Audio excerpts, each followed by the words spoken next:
बांग्लादेश को टेस्ट में team India ने 2-0 से क्लीन स्वीप किया तो फिर टीम इंडिया की चारों तरफ तारीफ हुई, चाहे वो बॉलिंग से लेकर बैटिंग या फिर रोहित शर्मा के डिफरेंट डिसीजन को लेकर चारों तरफ टीम इंडिया की तारीफ हुई। लेकिन इस सीरीज को जीतने के बाद एक प्लेयर जो हीरो बनकर उभरा, जी हां, नाम है आकाशदीप। आकाशदीप बेसिकली बिहार के रहने वाले हैं, बंगाल की तरफ से खेलते हैं और 23 फरवरी 2024 को इंग्लैंड के खिलाफ उन्होंने अपना डेब्यू किया था टेस्ट मैच में। लेकिन जब उन्होंने टेस्ट मैच में जब उनको मौका दिया गया था तब भी उन्होंने अपने धारदार बॉलिंग से बीसीसीआई को यह बता दिया था कि आने वाले टाइम पर आकाशदीप एक बड़ा नाम इंडिया का हो सकते हैं।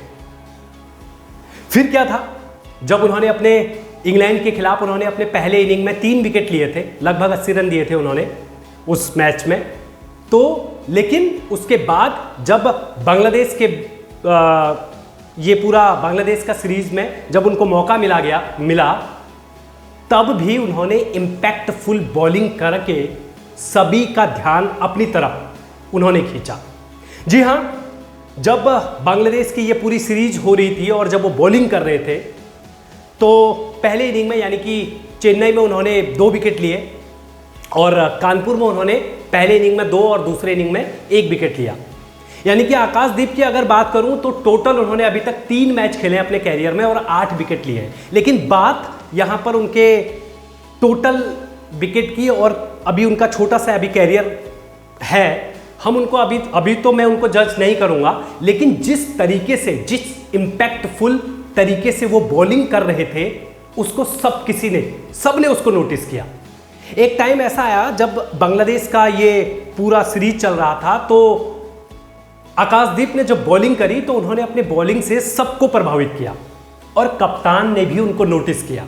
जी हां, ग्राउंड पर एक फास्ट बॉलर और थे यानी कि मोहम्मद सिराज को बॉलिंग ना दे करके रोहित शर्मा आकाशदीप पर भरोसा जता रहे थे। अब मैं यहां पर ये नहीं कहूंगा कि मोहम्मद सिराज बेकार बॉलर है, जी नहीं, मोहम्मद सिराज अच्छे बॉलर हैं, लेकिन यहां पर आकाशदीप भी अच्छे बॉलिंग करा रहे थे और कहीं ना कहीं रोहित शर्मा को लग रहा था कि भाई ये अच्छा बॉलिंग करा सकते हैं और विकेट निकाल सकते हैं। जहां एक तरफ अश्विन विकेट ले रहे थे, जडेजा विकेट ले रहे थे, बुमराह विकेट ले रहे थे, वहां पर आकाशदीप भी कहीं ना कहीं विकेट ले रहे थे और अगर विकेट नहीं ले रहे थे तो फिर बैटिंग यानी कि बैट्समैनों को परेशान जरूर कर रहे थे और ये पूरी सीरीज में उनका देखने को मिला।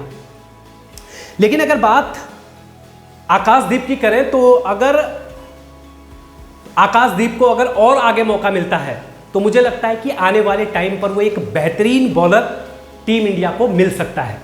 अगर अभी ऑस्ट्रेलिया के लिए जब टीम का सिलेक्शन होता है, अगर वहां पर समी फिट होते हैं तो तब तो कोई बड़ी बात नहीं, लेकिन अगर फिट नहीं होते हैं तो समी की जगह पर आकाशदीप को अगर मौका मिलता है तो इसमें कोई हैरानी की बात नहीं है। मैं ऐसा क्यों कह रहा हूं, क्योंकि समी के साथ भी आकाशदीप को बहुत सारे लोग कंपेयर कर रहे हैं। कंपेयर इसलिए भी क्योंकि एक ही रणजी टीम से मोहम्मद शमी और आकाशदीप खेलते हैं, यानी कि बंगाल से दोनों खेलते भी हैं। और आकाशदीप को अगर आप ध्यान से देखोगे तो आकाशदीप का जो एक्शन है वो मोहम्मद शमी की तरह ही है। दोनों में बहुत सारी चीजें कॉमन है, जैसे बॉलिंग करते समय यानी कि जब आकाशदीप बॉलिंग करते हैं तो मोहम्मद शमी की तरह उनका बॉल भी स्किट होता है। लेकिन फर्क सिर्फ एक छोटा सा ये है कि मोहम्मद शमी जब बॉलिंग करते हैं तो उनका बॉल बाउंस आता है, मतलब ज़्यादा बाउंस होता है, लेकिन अभी आकाशदीप का थोड़ा सा बाउंस कम रह रहा है। लेकिन इसीलिए भी लोग कह रहे हैं कि भाई अगर शमी रिटायर भी हो जाते हैं तो टीम इंडिया को एक और मोहम्मद शमी मिल गया है, यानी कि आकाशदीप। और आकाशदीप जिस तरीके से इंडिया में बॉलिंग कर रहे हैं, यानी कि 140, 142 या 138 की स्पीड से वो अभी बॉलिंग कर रहे हैं, कोई हैरानी की बात नहीं है कि ऑस्ट्रेलिया या बाहर के पिचों पर वो 146, 148 और 150 की स्पीड पर भी वो बॉलिंग करेंगे। लेकिन बात स्पीड की नहीं है, बात लेंथ एंड लाइन की है। वो जिस हिसाब से बॉलिंग डाल रहे हैं और कैलकुलेटेड माइंड से वो बॉलिंग डालते हैं, इसकी सबने तारीफ करी। और आने वाले टाइम पे मुझे लगता है कि आकाशदीप एक बड़ा बॉलर के रूप में भारत को मिलेगा और हमारी शुभकामनाएं उनके साथ हैं। और जिस तरीके से उन्होंने स्टार्टिंग किया है कैरियर का, उनके अभी तक टोटल 3 मैच है, 8 विकेट हैं और बेहतरीन उनकी शुरुआत है। और जिस तरीके से वो कप्तान, कोच और बीसीसीआई का भरोसा जीत रहे हैं, जिस काम डाउन से वो अपना सिर्फ बॉलिंग करते हैं, अपना फोकस सिर्फ बॉलिंग पर करते हैं, ये उनको बहुत दूर तक लेके जाएगी। और आकाशदीप जिस हिसाब से बॉलिंग करा रहे हैं, मुझे लगता है कि आने वाले टाइम पर एक और शमी भारत को मिलने जा रहा है। तो आपको क्या लगता है कि आकाशदीप आने वाले टाइम पर मोहम्मद शमी की जगह ले पाएंगे या फिर नहीं? आप हमें कमेंट करके जरूर बताइए।